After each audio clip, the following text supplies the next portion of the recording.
A gente começa no clima da Libertadores. Agora há pouco o Corinthians goleou o Once Caldas lá em Itaquera, fez 4-0.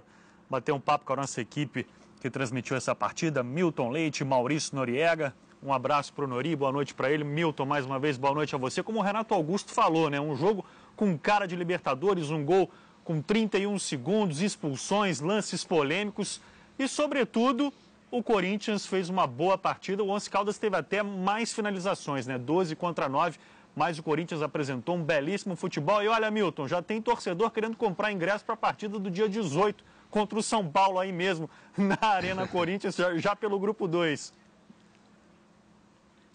É, isso aí, Bruno. E tem muita gente que já tem esse ingresso mesmo porque o Corinthians fez um pacote, né? Depois ele devolveria se o Corinthians não se classificasse. Mas o Corinthians fez um pacote de vários jogos. Então tem muita gente que já está correndo atrás desse ingresso porque provavelmente será um jogaço aqui, Corinthians e São Paulo, abrindo, né, fase de grupos, e vai ser na quarta-feira de cinzas essa partida. Tá aqui Maurício Noriega.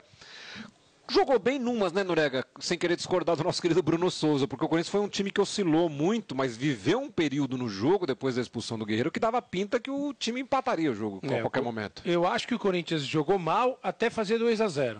Mal por quê? Porque tem que avaliar o peso que o Corinthians tem em relação ao Once Caldas. O time do Corinthians é muito melhor que do Once Caldas. A partir dos 2-0 e depois com a expulsão do Murilo, aí o Corinthians assentou e fez valer a sua maior qualidade técnica com aquele belo gol. O Renato Augusto que falou do passado dele como pivô de futsal e tudo mais. Ele teve dificuldade para jogar nessa função. A primeira jogada que ele faz como pivô efetivamente é aquela jogada do gol que a gente vai ver na sequência aí. E depois disso o Corinthians se acertou com muita tranquilidade e conseguiu um belo resultado.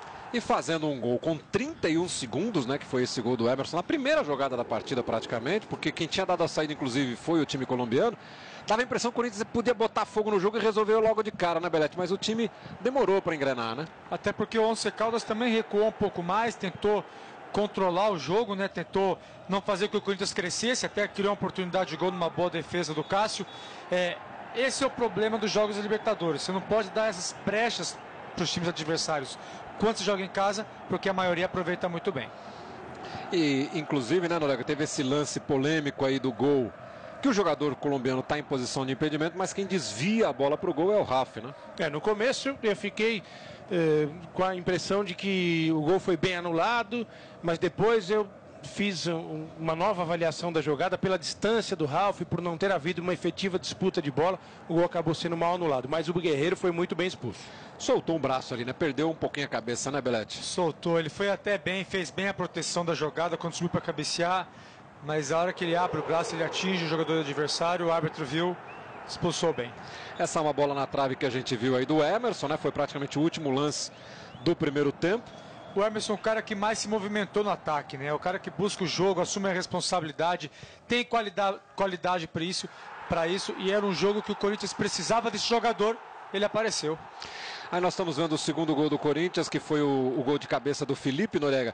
Mas o começo do segundo tempo, até esse gol aí, quem estava muito melhor no jogo era o Once Caldas, né? Sem dúvida. E a sorte do Corinthians não é sorte, é questão do que acontece da diferença de nível técnico entre os jogadores das duas equipes. Se fosse uma equipe um pouquinho melhor, o Corinthians teria mais problemas porque estava jogando muito mal. E aí sai o terceiro gol, que foi um golaço, né? Exatamente aquela jogada do Elias, e tivemos a expulsão aí do Murilo. Então a partir daí, com 2-0 no placar, ficou tudo igual, 10-10, né? E aí valeu a mais técnica do Corinthians, que estava jogando mais tranquilo, até fazer esse golaço, né? Que é uma tabela maravilhosa do Jadson com o Elias, o Renato Augusto fazendo o pivô, o Elias entrando para desviar do goleiro. Foi um lindo gol, né? E no momento certo, assim que o jogador do Once Caldas é expulso, o time, claro, emocionalmente cai, sabendo que tem que ir para cima para buscar o resultado. O Corinthians aproveita isso com qualidade, com uma tremenda jogada espetacular, que finaliza muito bem com um golaço do Elias. E aí ainda no finalzinho, outro grande lance do Renato Augusto, né? Esse toque de calcanhar para o Fagner sair na cara do goleiro e completar a goleada, que permite ao Corinthians, né, ir jogar na Colômbia com muito mais tranquilidade na semana que vem. O Corinthians pode se classificar mesmo perdendo por 3 gols de diferença lá na Colômbia. E se fizer um gol, pode perder até por 3 gols de diferença, né? Ele pode perder por 4 gols se fizer pelo menos um gol lá jogando na Colômbia. Então, melhorou muito a saída. Perde o Guerreiro, expulso, e perde o Fábio Santos também nesse finalzinho de jogo, quando ele deu essa solada aí na canela do Arango e acabou sendo expulso também de campo. a goleada do Corinthians de 4-0. Mas de qualquer forma, Belete, o fato de ele ter conseguido um resultado tão importante aqui dá a ele uma tranquilidade, porque ele tem compromissos pesados, né, pela frente. Ele tem o Palmeiras no domingo, né, que é o clássico aqui pelo Campeonato Paulista. Tem a viagem de volta lá para fazer o jogo contra o time colombiano e depois, uma semana depois, tudo indica que vai passar, já tem o São Paulo aqui. Ou seja, não está fácil a vida nesse começo de ano, hein? Mas consegue uma confiança importante para a temporada, porque quando o Guerreiro é expulso, o time tem que correr muito mais para aguentar jogar com um jogador a menos. E quando consegue igualar, quando o jogador do Caldas é expulso, o condicionamento físico continua o mesmo.